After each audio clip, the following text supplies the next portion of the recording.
All right, guys. Welcome to my channel. I'm Greg. I am going to go over a coin called Flux. It's trading at 48 cents. It's up 5.3% today.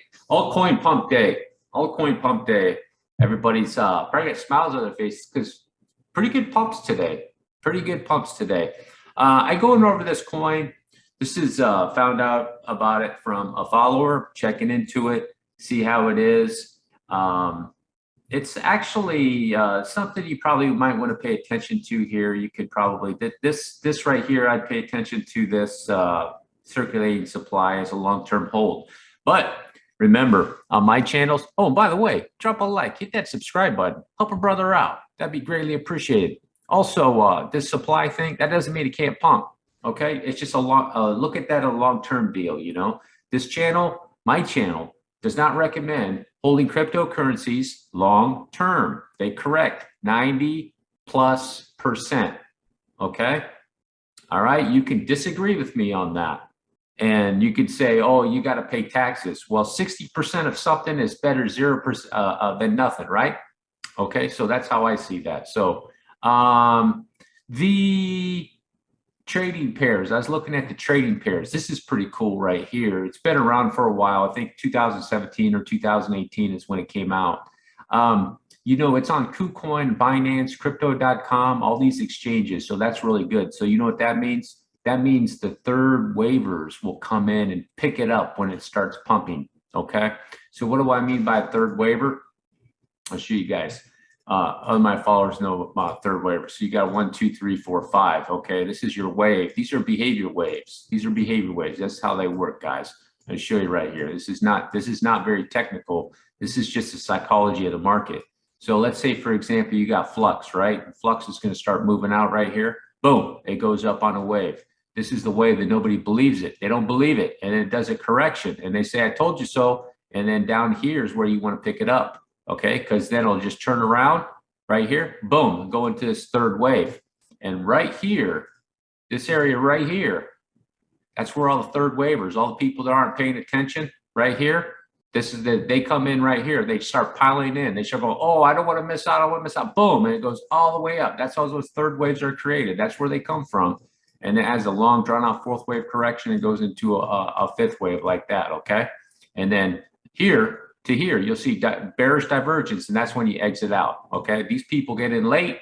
That's where you want the. I was mentioning about having it on these exchanges down here. Okay, so that's good.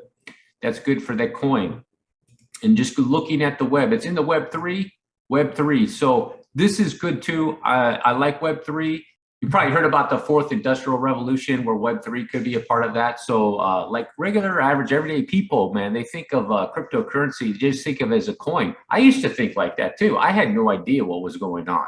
That was the same way. Like my brother and I had other people that were getting involved into this. I saw Bitcoin, a couple other coins. I just thought they were coins. You know, I was thinking like just a coin. Here's your coin. You give me a coin. And your regular, average, everyday people are not realizing that it's software. Blockchain is software, and they have a Web3. And this right here, guys, is going to be like the next internet. This right here, Web3. Okay, in my opinion, that's what I think is going on. They have quite a few followers, 100,000. I'm kind of surprised that they would have a little bit more, in my opinion. But I'll show you why that probably is.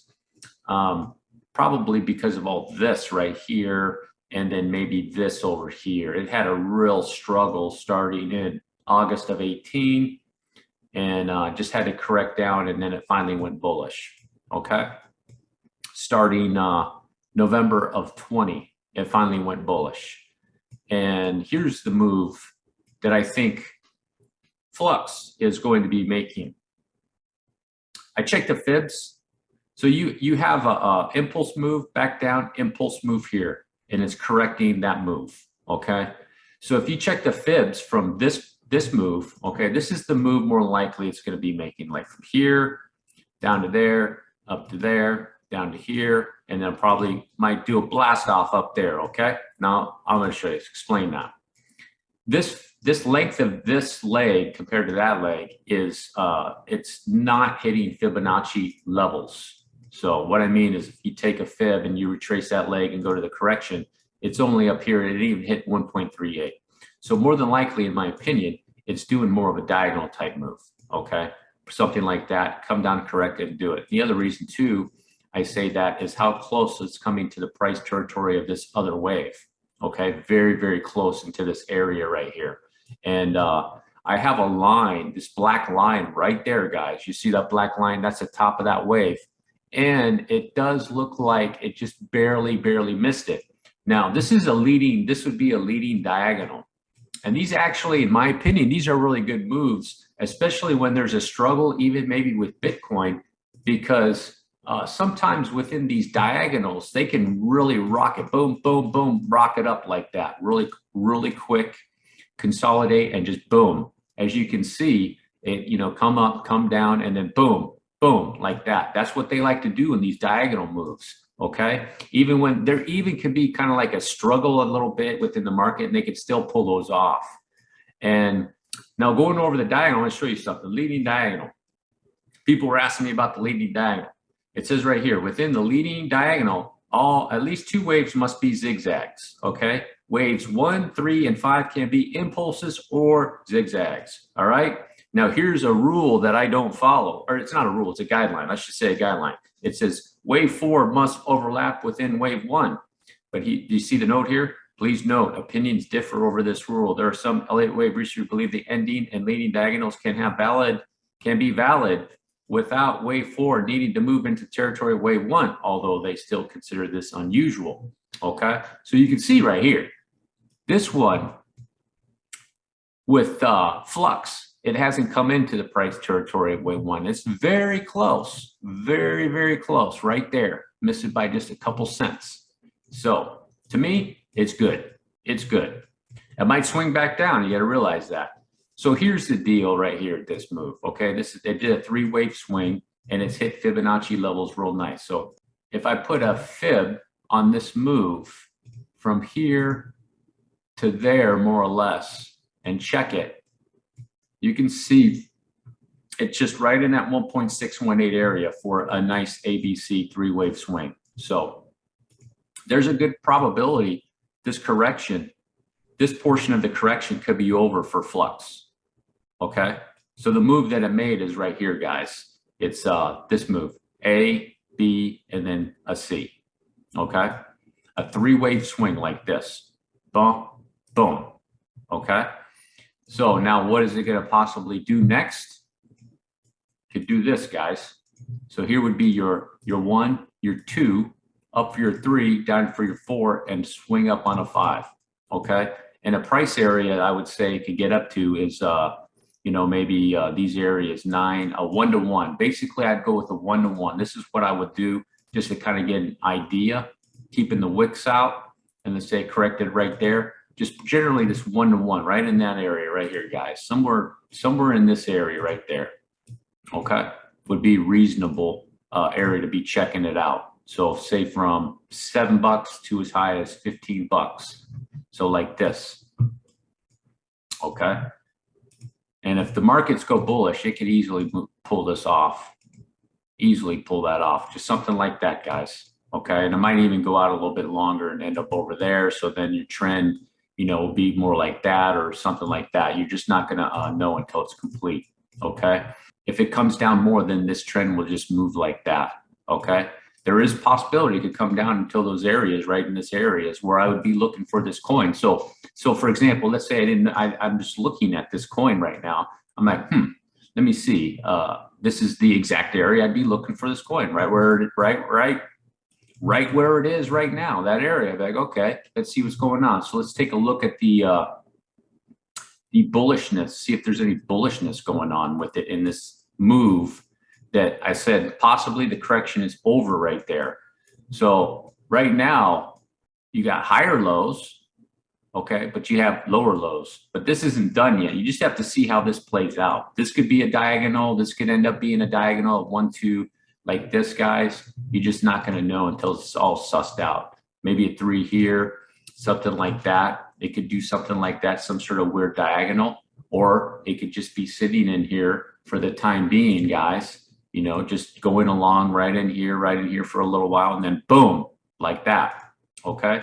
this right here, where I have that black line, is your line in the sand. And then I put this up here too, because it could consolidate in here for a little while and be making some moves to make its springboard for its next move out of there, guys. So as it stands right now, this is bearish. You know, if you wanted to say anything, this would be a bearish move, and it could be swinging. So your bearish count with this coin would be, this is making an X wave. You want to keep this in the back of your mind, guys. This would be like your X wave down here, bounce on an X and then swing back down.